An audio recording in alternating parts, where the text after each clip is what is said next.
તો hi friends, કેમ છો બધાને? જય શ્રી કૃષ્ણ, માતાજી બધાને હાજર નેરવા રાખે.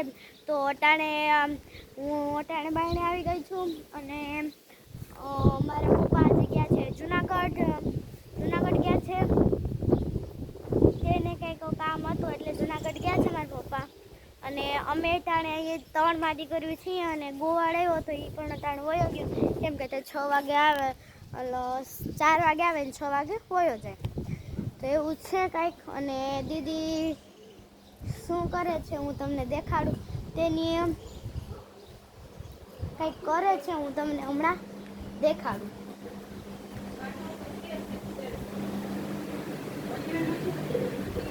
તો આપણે જો આવી ગયા છીએ અહીંયા રસોડામાં અને આ દીદી સ્માઈલી બનાવે છે. દીદી આ શું બનાવો છો? બટાટાની સ્માઈલ. હા, એટલે આમાં જો સ્માઈલી નથી કરી, આમાં તમને દેખાતી હશે સ્માઈલી. સ્માઈલી બહુ જ ખાવાની મજા આવે છે. આમાં દીદી અટાણે કેમ કાણા પેડા હતો ના, એમાં પહેલા પાડ્યા, પણ આપણે છે ને જે આપણે ફળ કરતા ખાવા હોય છે ને એવા હાટો આપણે સ્માઈલીના કાણા છે બળી ગયા, દેખાતા નથી.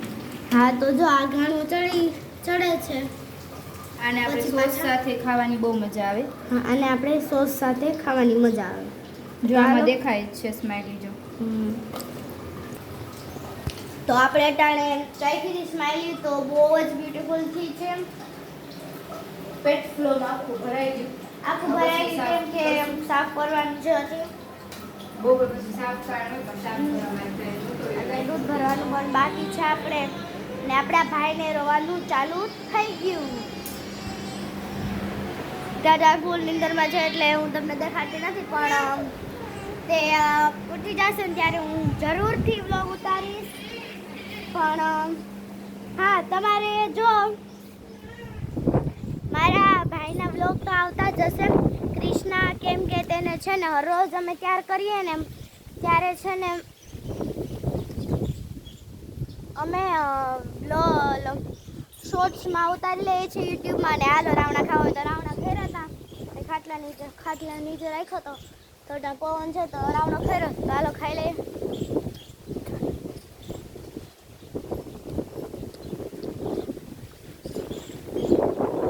પેલા ક્રિશ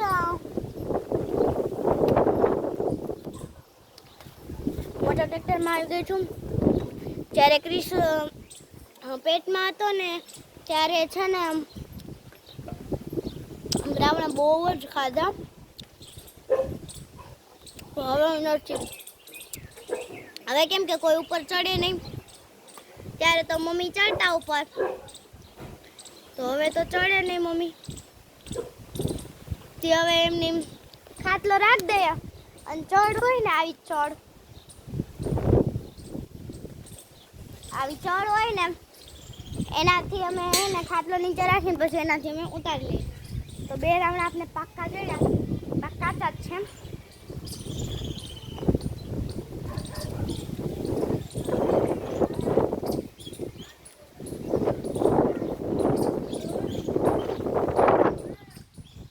જો આ આપણી ગાયું છે.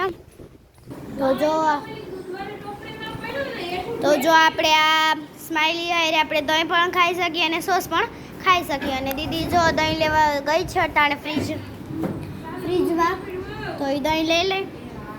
અને આ દીદી હમણાં તમને બધી રેસિપી કહી છે કે આ બને કેવી રીતે, હમણાં કહે ને હું પહેલાં આલો ચમચો લઈ આવું પછી મળી. તો જો આપણે દીદીએ દહીં હાથે નાખી દીધું. અને દીદી હવે બોલી દો કે આમાં તમે શું શું નાખ્યું હતું? આમાં આપણે બટેટા, ઘઉંનો લોટ અને રવાનો લોટ. પહેલાં બટેટાને બાફીને આપણે તેને જેમ આપણે પાણીપુરીમાં કેમ મચરીએ એવી રીતે મચરી નાખ્યો. અને પછી એમાં આપણે ઘઉંનો લોટ મેં 4 ચમચી જેટલો લીધો અને રવાનો લોટ નાખી તેને હરખું તો મિક્સ કરી લેવાનું. પછી મેં થોડીક 1 સ્પૂન ચટણી, મીઠું સ્વાદ પ્રમાણે, અને પછી આપણે છે તેને આવી રીતે આપણે ગમે આકારમાં આકાર આપણે આપી શકીએ. પછી એમાં ચોરસ આપવું હોય તો પણ ચાલે, પછી આવી રીતે તમારે આપવું હોય તો પણ ચાલે, પછી અંદર તમારે કાણા કરવા હોય તો પણ ચાલે. જો આવી રીતે અંદર પછી જો તમારે આવી રીતે સ્માઈલી કરવી હોય તો પણ ચાલે. અને આને આપણે દહીં સાથે અથવા સોસ સાથે આપણે સ્પ્રે કરી શકીએ છીએ. તો તમને આ બ્લોગ ગમ્યો હોય તો લાઈક એન્ડ સબસ્ક્રાઈબ કરવાનું ભૂલશો નહીં. અને તમે આ રેસિપી જરૂરથી ટ્રાય કરજો, આ તમને બહુ જ ભાવશે. તો હવે અહીંયા આજે સાથે અમારો બ્લોગ પૂર્ણ કરે છે. જો અમારો બ્લોગ સારો લાગે તો કોમેન્ટમાં કહેજો. અને અમારી ચેનલમાં નવા હોય તો સબસ્ક્રાઈબ કરવાનું ભૂલતા નહીં. અને અમારી ચેનલને સબસ્ક્રાઈબ અને લાઈક કરવાનું ભૂલતા નહીં. અને શેર કરવાનું ભૂલતા નહીં. Bye bye.